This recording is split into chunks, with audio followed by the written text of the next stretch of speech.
શ્રી સિદ્ધિદાત્રી સિદ્ધગંધર્વયક્ષાદ્यै રશૂરૈરમરૈરપી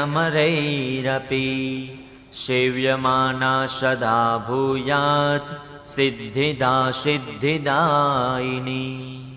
માં દુર્ગાજીની નવમી શક્તિનું નામ સિદ્ધિદાત્રી છે। તેઓ સર્વે સિદ્ધિઓને આપનારા છે।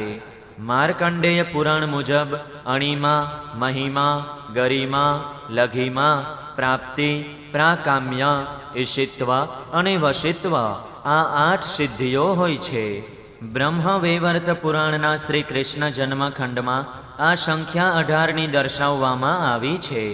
તેમના નામો આ પ્રમાણે છે: પ્રથમ અણિમા, દ્વિતીય લઘિમા, તૃતીય પ્રાપ્તિ, ચતુર્થ પ્રાકામ્ય, પંચમમ મહિમા, ષષ્ઠમ ઈશિત્વ વાશિત્વ, સપ્તમમ સર્વકામવશાયિતા, અષ્ટમમ સર્વજ્ઞત્વ, નવમમ દૂરશ્રવણ, દશમમ પરકાય પ્રવેશન, એકાદશમ વાક્સિદ્ધિ, દ્વાદશમ કલ્પવૃક્ષત્વ, ત્રયોદશ સૃષ્ટિ, ચતુર્દશ સંહારકરણ સામર્થ્ય, પંચદશ અમરત્વ, ષષ્ઠદશ સર્વન્યાયકત્વ, સપ્તદશ ભાવના, અષ્ટદશ સિદ્ધિ।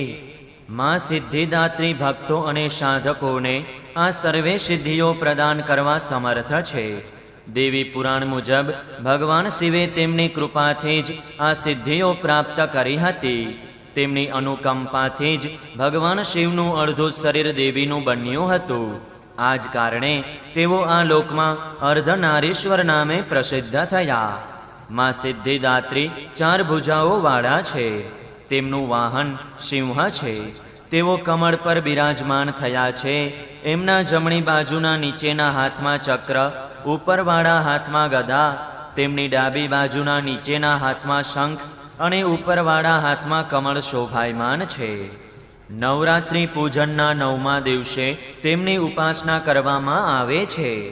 આ દિવસે શાસ્ત્રીય વિધિ વિધાન અને પૂર્ણ નિષ્ઠા સાથે સાધના કરનારા સાધકને સર્વે સિદ્ધિઓ પ્રાપ્ત થઈ જાય છે।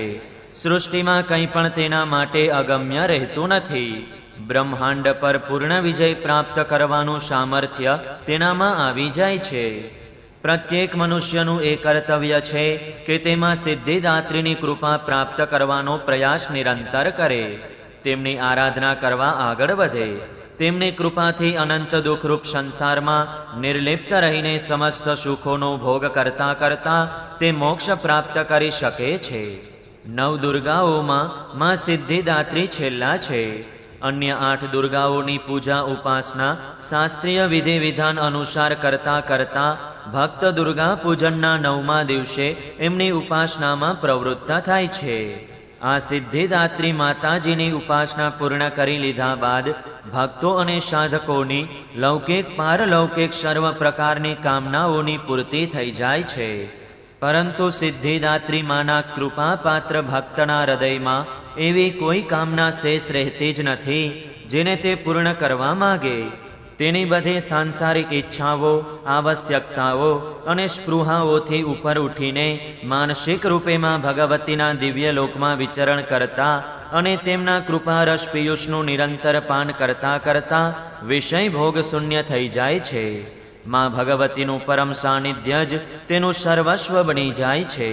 આ પરમ પદને પામ્યા બાદ તેને અન્ય કોઈ પણ વસ્તુની આવશ્યકતા રહેતી જ નથી। માના ચરણોનું આ સાનિધ્ય પ્રાપ્ત કરવા માટે આપણે નિરંતર નિયમનિષ્ઠ રહીને તેમની ઉપાસના કરવી જોઈએ। માં ભગવતીનું સ્મરણ, ધ્યાન, પૂજન આપણને આ સંસારની અસારતાનો બોધ કરાવીને વાસ્તવિક પરમ શાંતિદાયક અમૃત પદ તરફ લઈ જનાર છે। બોલો સિદ્ધિદાત્રી માત કી જય। તો આ રીતે નવદુર્ગા માતાજીના ભિન્ન ભિન્ન સ્વરૂપો છે। अपराध सहस्राणि क्रियन्ते हर्निशं मया दासो ह्यमिति मम मत्वा क्षमस्व परमेश्वरी। मत्समः पातकी नास्ति पापग्नित्वत्समानहि एवं ज्ञात्वा महादेवी यथा योग्यं तथा कुरु, यथा योग्यं तथा कुरु।